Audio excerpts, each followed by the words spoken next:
Oi, gente, tudo bem? Meu nome é Bianca, eu tenho 12 anos, eu sou filha da Alessandra e hoje eu vou estar aqui para poder estar relatando com vocês sobre qual foi o meu sentimento na ação da separação dos meus pais.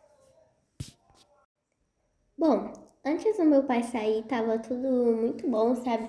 Inclusive no aniversário dele a gente se divertiu muito, foi em janeiro e quando tudo começou.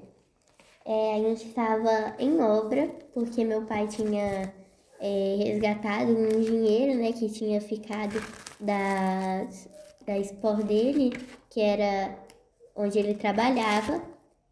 E a gente começou a fazer nossa obra aqui na nossa casa, porque onde a gente foi morar não era uma casa muito assim, totalmente construída, porque só tinha um quarto, uma sala e uma cozinha e um banheiro. Era um cômodo para cada coisa.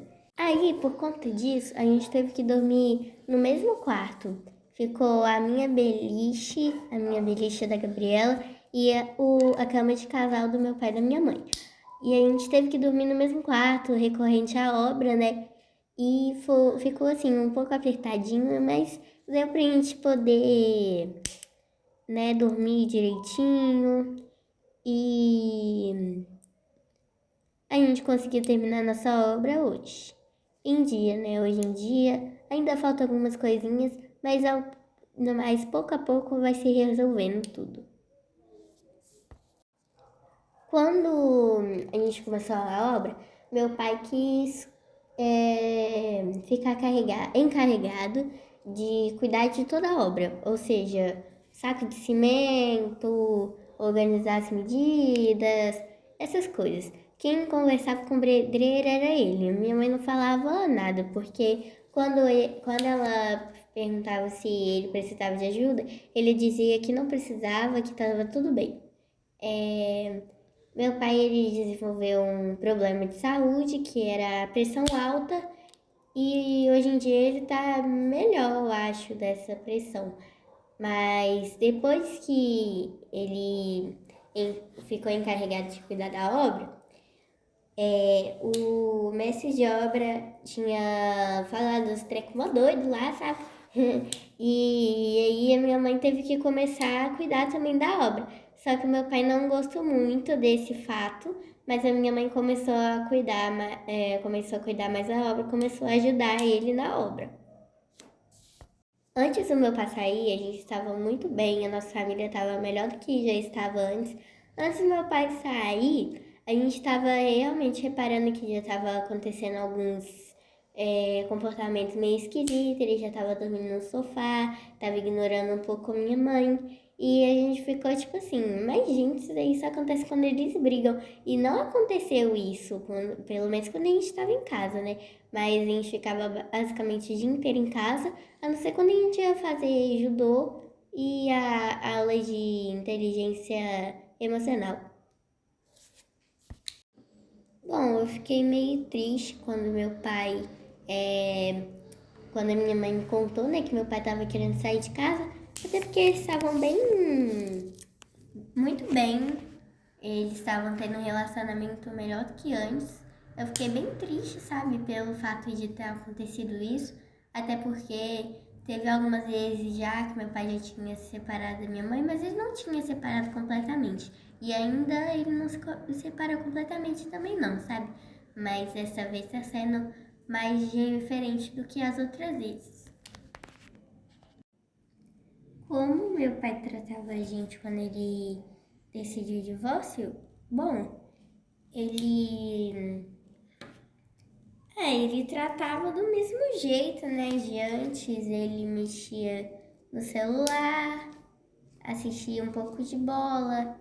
E principalmente quando ele falou isso, ele sempre saía de casa e ia jogar bola. Só que ele ficava muito mais tarde do que antes. A minha mãe, ela não deixava ele, tipo assim, passar de meia-noite. E isso estava acontecendo muito recorrente. Quando meu pai saiu de casa, eu fiquei muito chateada. Eu tentei fazer muitas coisas, mas a minha mãe também tinha ficado chateada, gente. Poxa, eles estavam muito bem para quem tem um casamento assim ruim ou bom. E ninguém tem um casamento perfeito, né, gente? Todo mundo vai ter os seus errinhos no casamento, mas eles estavam super bem quando a minha mãe ficou. Quando eu vi que ela estava chateada, eu também fiquei bem chateada porque eu não conseguia ajudar ela em muita coisa, até porque eu sou apenas uma pré-adolescente, como ela diz, mas eu tenho certeza de que eu sou uma adolescente. Mas enfim, né? Porque eu tenho 12 anos, sabe, gente? Enfim, a minha mãe, ela ficou bem chateada, eu também fiquei recorrente isso, né? Porque eu tava ficando com a minha mãe, não era com meu pai. Meu pai já tinha saído de casa. E quando a minha mãe, ela tava muito triste, sabe, também.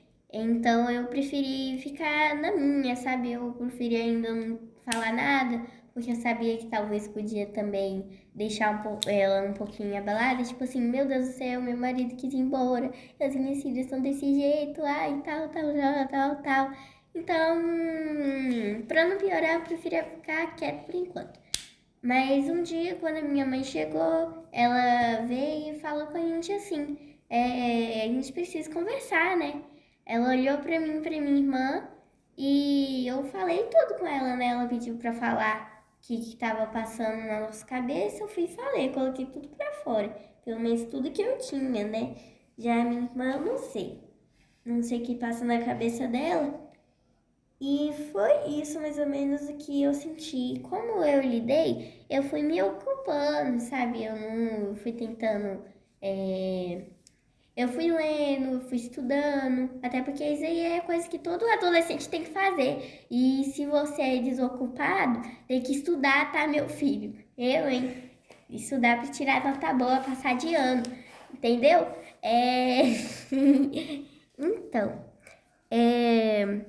Faz muita falta um pai dentro de casa, até porque ele que é o sacerdote da sua casa, ele que tem assim, ele que é a base da sua casa, sabe? Se o seu pai sai, a gente ainda tem a nossa mãe com quem contar, mas fica tipo assim, menos um membro da nossa casa, tipo assim, ai meu Deus, ele saiu, não tem mais aquela pessoa lá que cuidava, sabe, das contas, que cuidava da casa, entre outras coisas, mas a minha mãe tá fazendo muito bem esse papel.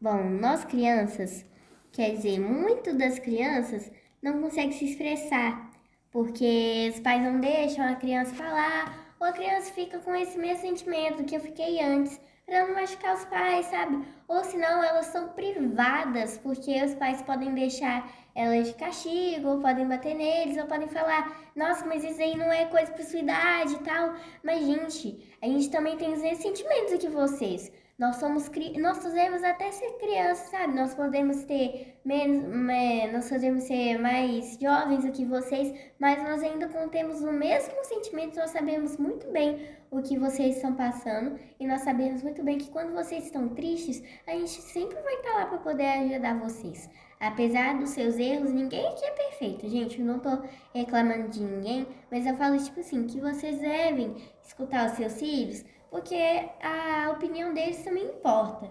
Até porque ele também pode ficar chateado, ele pode desenvolver uma depressão por causa disso, até porque ou o pai ou a mãe dele saiu de casa, né? E todo mundo tem que entender que as crianças também têm sentimentos, que nem todo ser humano tem os sentimentos, ou eu estou errado? Porque, tipo assim, a primeira coisa que minha mãe fez quando meu pai se separou dela, quando ele foi sair, ela chegou na gente e perguntou, né? Que nem eu falei com vocês. Ela chegou na gente e perguntou, então, como vocês se sentem? Eu quero que vocês falem. E a gente, inclusive, até saiu com a Flavinha. Foi até bem legal, sabe? A gente pôde falar com ela também mais. Porque, de certa forma, gente, a gente também fica preocupado de magoar os nossos pais. Então, eu espero vocês, adultos, sabe, que têm seus filhos, se vocês estiverem passando por isso, provavelmente seu filho pode estar triste ou chateado com isso. E por talvez ele não poder colocar para fora, ele desenvolva, né, que nem eu falei com vocês aí, o estado depressivo, que isso não é muito difícil de acontecer. Então eu venho pedir para vocês para que possam escutar os seus filhos, porque a opinião deles também importa, da mesma forma que a opinião de vocês importa, a nossa também importa, porque elas podem ficar até muito mais tristes do que vocês, porque elas sempre viveram com os pais, todos juntos, ou mesmo aquelas que não tiveram um pai ainda para criar, é pior ainda, gente, porque, tipo assim, se eu que tô aqui uns 3 meses mais ou menos longe do meu pai, tava triste, imagina a criança que viveu sem um pai desde que nasceu. Deve ser muito difícil, porque elas nunca tiveram a chance de ter um pai mesmo, assim, que cuida dela, que dá carinho pra ela, que ensina ela a fazer muitas coisas. E mãe também, gente. Não é só o pai que foge de casa, ou não é, não é só o pai que foge. A mãe também pode fazer isso, apesar de ser muito raro isso de acontecer, né? Principalmente os homens mais que cometem isso, mas a mulher também pode fazer isso. E a mãe também é bem pior, porque a mãe é aquela que mais se importa com você, aquela que mais cuida de você, que dá carinho. Bom, como meu pai ficou depois de sair de casa, ele ficou até tranquilinho, sabe? Eu achei que ele ficou bem mais na dele. Tipo assim, ele foi vivendo cada vez mais a vida dele, ele foi jogando futebol. Mas a minha mãe, ela ficou bem triste, né, pelo fato, ela ficou tipo assim, meu Deus do céu, isso daqui deve ser culpa minha, porque antes dele sair, ele foi e falou com a minha mãe assim, ai, nossa, mas que você não é tal, por isso que eu tô querendo ir embora, você não é uma boa mãe, tal. Gente, isso aí é tudo mentira, minha mãe é uma ótima mãe, caso vocês queiram saber, né, minha mãe é uma pessoa muito boa, eu gosto muito dela. E tipo assim, gente, eu não tô desmerecendo meu pai também não, tá, gente? Eu não tô fazendo isso, não quero fazer isso também. Mas é porque, tipo assim, minha mãe sempre ficou muito mais com a gente do que ele. E agora ele até largou um pouquinho, sabe, o celular, mas é porque, tipo assim, agora seria mais que justo, né, ele largar o celular dele, porque a gente só fica com ele sábado e domingo. E mesmo assim, tem dias que a gente nem pode ficar com ele no sábado ou domingo. A minha mãe, ela ficou triste, né? Como eu falei com vocês após ele sair, mas ela já tá se recuperando, né? Depois, porque Deus tá mostrando pra ela o caminho, né? Tá dando força pra ela e tá protegendo ela. E é isso. Bom, eu continuei mantendo na igreja, né? Apesar do meu pai ter saído de casa. E a gente continuou lendo a Bíblia, porque quando meu pai não tinha saído de casa ainda, a gente tinha firmado um propósito com Deus, que a gente ia ler todo dia um versículo. E hoje em dia eu tenho que fazer só com a minha mãe e com a minha irmã, porque são elas que eu tenho nesse momento, né, gente, para poder contar assim, né? No caso, a minha mãe. Na oração a gente também está intercedendo mais, a gente está pedindo cada vez mais pela vida uma das outras e pela vida do meu pai também, né, gente? Até porque a gente também tem que pensar nele. E é isso. Gente, esse foi o meu testemunho, confesso que foi até bem rapidinho. Eu venho a pedir para vocês para que deem seu like, se inscrevam no canal, compartilhem e ativem o sininho. Se for possível, por favor, gente, compartilhe com mais de 10 pessoas, porque esse canal pode ajudar famílias que precisam da palavra que a gente está passando hoje para vocês e para eles também. Pode muito bem ajudar as outras pessoas. Então é isso, beijinhos, tchau!